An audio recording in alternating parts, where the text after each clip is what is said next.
अच्छा जी, ये अभी अभी मुझे सुबह सुबह पार्सल रिसीव हुआ है। ये मैंने मंगवाई थी सवात हैंडीक्राफ्ट से, शॉल मंगवाई थी। तो अभी मैंने खोला नहीं है, ये अभी अभी आया है। और चलें इसको मैं खोल के देखती हूँ कि जैसी शॉल मैंने मंगवाई है वैसी ही है या नहीं है।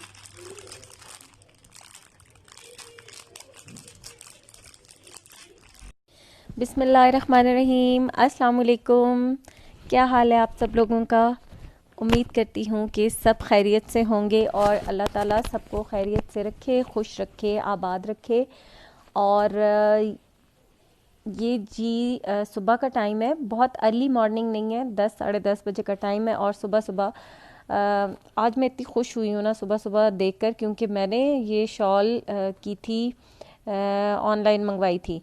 और ये सवात हैंडीक्राफ्ट्स के नाम से एक पेज था, वहाँ से मैंने देखी थी और ये मैंने ऑर्डर की थी। मुझे डर बहुत लग रहा था कि जैसी ऑर्डर करी हूँ शायद वैसी ना आए, लेकिन ये अभी अभी मुझे रिसीव हुई है और मैंने ना फ़ौरन से खोल ली है।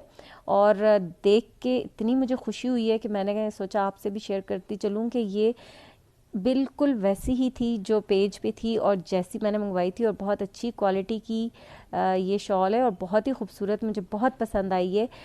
सेम वही चीज़ थी, कोई ये नहीं फ़र्क था कि भाई लाइटिंग की वजह से फ़र्क आ जाएगा आपकी उसमें। जैसे अक्सर हम ऑनलाइन ऑर्डर करते हैं तो यही सुनने को मिलता है, या चीज़ कुछ की कुछ आ जाती है। तो बहरहाल आज का दिन कोई बहुत ही अच्छा था और मुझे बहुत ही खुशी हुई कि सुबह सुबह मूड बहुत खुशगवार हो गया इस वजह से, क्योंकि डर बहुत लग रहा था कि पता नहीं क्या कैसी शॉल आएगी। तो अल्लाह का शुक्र है कि बहुत अच्छी आ गई। और अब मेरा ये दिल था कि मैंने एक और भी देखी हुई थी, तो मैं ये सोच रही थी कि मैं नेक्स्ट भी ऑर्डर कर दूंगी। पहले तो यही चेक करने के लिए की थी कि बिल्कुल सही चीज़ आती भी है या नहीं। लेकिन जो मेरा ख्याल है कि जो सही ऑथेंटिक होते हैं पेजेस, या जो ब्रांड्स अपनी जो जिनको अपनी होती है कि उनकी साख ख़राब ना हो, तो उनकी कोशिश भी यही होती है कि वो फिर बिल्कुल सही चीज़ भी डिलीवर करते हैं। तो इसलिए यहाँ पर मेरी शॉल बिल्कुल परफेक्ट आ गई थी। तो चलें अब आ गई हूँ, उसके बाद मैं किचन में और नाश्ता बना रही हूँ। और नाश्ते में मैं आज बना रही हूँ मूली के पराठे। मूली के पराठे बनाने के लिए सबसे पहले मूली को कश कर लिया था, फिर उनको अच्छी तरह से निचोड़ के पानी निकाल लिया था मैंने यहाँ पर, और थोड़ा सा धनिया, हरी मिर्चें काट के डाली हैं इसमें। ये दो मूलियाँ थी मेरे पास, और यहाँ पर एक खाने का चम्मच मैंने इसमें डाला है गरम मसाला पाउडर, और एक से 1.5 खाने का चम्मच चाट मसाला डाला है। सूखी मेथी 2 टेबल स्पून डाली है, और इसमें थोड़ा सा नमक भी ऐड किया। चाट मसाले में नमक होता है, फिर उस हिसाब से थोड़ा सा नमक भी ऐड कर दिया है। और अजवाइन डाली है इसमें मैंने 1 टीस्पून। ये चीज़ें ही बस डाली हैं, और इनको डालकर इस तरीके से अच्छा सा मैं मिक्स कर लूँगी। और इसके बाद मैं इसके पराठे बनाऊंगी। बहुत मज़े के बनते हैं मूली के पराठे। और कुछ लोग मुख्तलिफ़ तरीके से इसको, इसके जो मसाला है इसको पका कर भी बनाते हैं, और इस तरीके से भी। तो मैं इसी तरीके से बना रही हूँ, क्योंकि अगर अभी मैं इसके मसाले को करूँगी, इसको पकाऊंगी, तो फिर ये गर्म होगा, उसमें मुझे ठंडा करने के चक्कर में बहुत लंबा टाइम हो जाएगा, और अभी बहुत देर होगी है। तो मैंने फटाफट से नाश्ता बनाना है, इसलिए मैं इसी तरह से पराठे बनाऊंगी। यहाँ पर अब सबसे पहले मैंने एक पेड़ा ले लिया है, और ये मैं जैसे अमूमन बनाते हैं ना हम, कि दो छोटे छोटे पेड़े बना के और रोटी बेल के और उसके अंदर इसका मसाला रख के फिर बनाते, मैं उस तरीके से नहीं बना रही। आज मैं इस तरीके से बना रही हूँ। इस तरह से मैंने इसकी रोटी, पेड़ा बना के रोटी बेल ली है। और यहाँ पर इसके अंदर मैं पहले लगा दूंगी घी।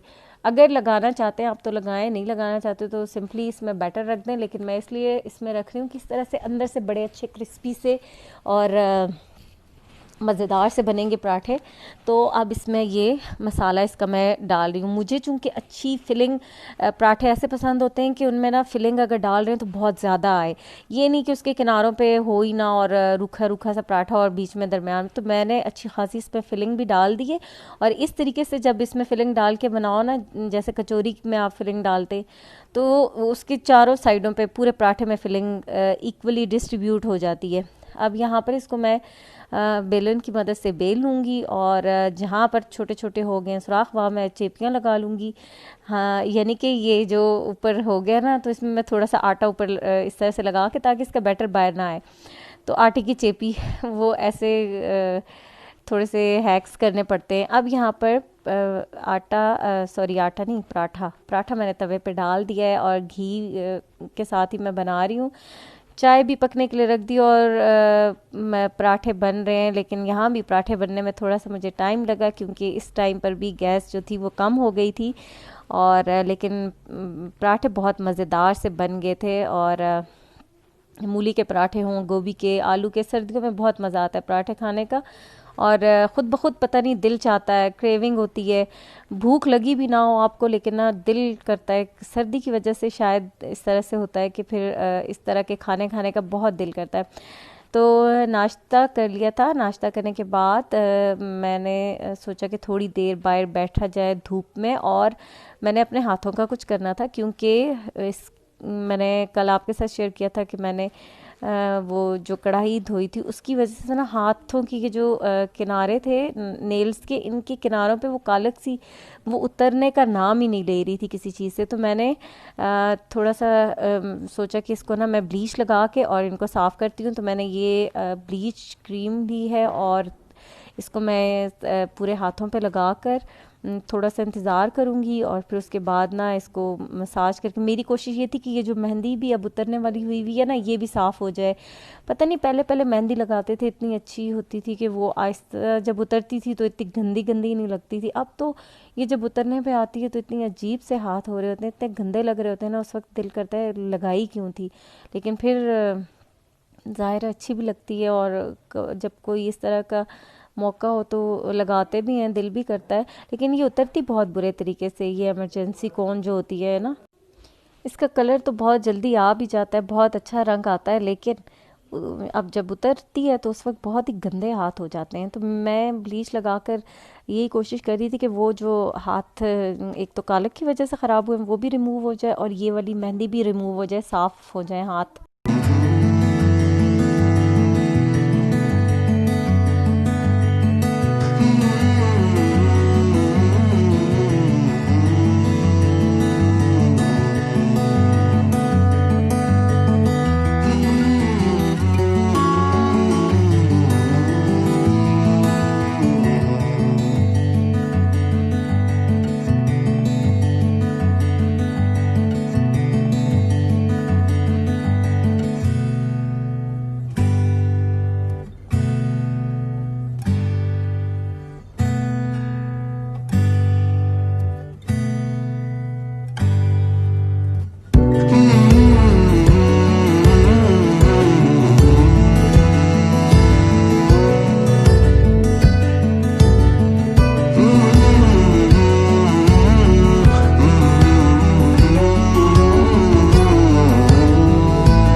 और ब्लीच लगाकर मैंने थोड़ी देर छोड़ दी थी और अब मैं अच्छे तरीके से इनको मसाज कर रही हूँ, रगड़ रगड़ के हटाने की कोशिश कर रही हूँ।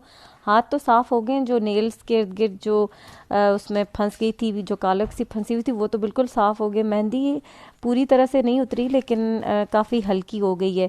वो जो गंदी गंदी सी लग रही थी अब उस तरीके से नहीं लग रही, काफ़ी ज़्यादा तो साफ़ भी हो गई है और जो थोड़ी बहुत रह गई है वो हल्की हो गई है। और वो भी मतलब रोज़मर्रा के अब जो कामों में, वैसे 1-2-3 दिन बर्तन ही सारा दिन इतने होते हैं कि धुल धुल के तो हो जाएगी, वो भी ठीक हो जाएगी। पूरी तरह से नहीं साफ़ हुई, शायद मैंने थोड़ी देर छोड़ा है इसलिए, लेकिन शुक्र अल्हम्दुलिल्लाह कि ये हाथ जो है ना वो काफ़ी बेहतर हालत में आ गए थे।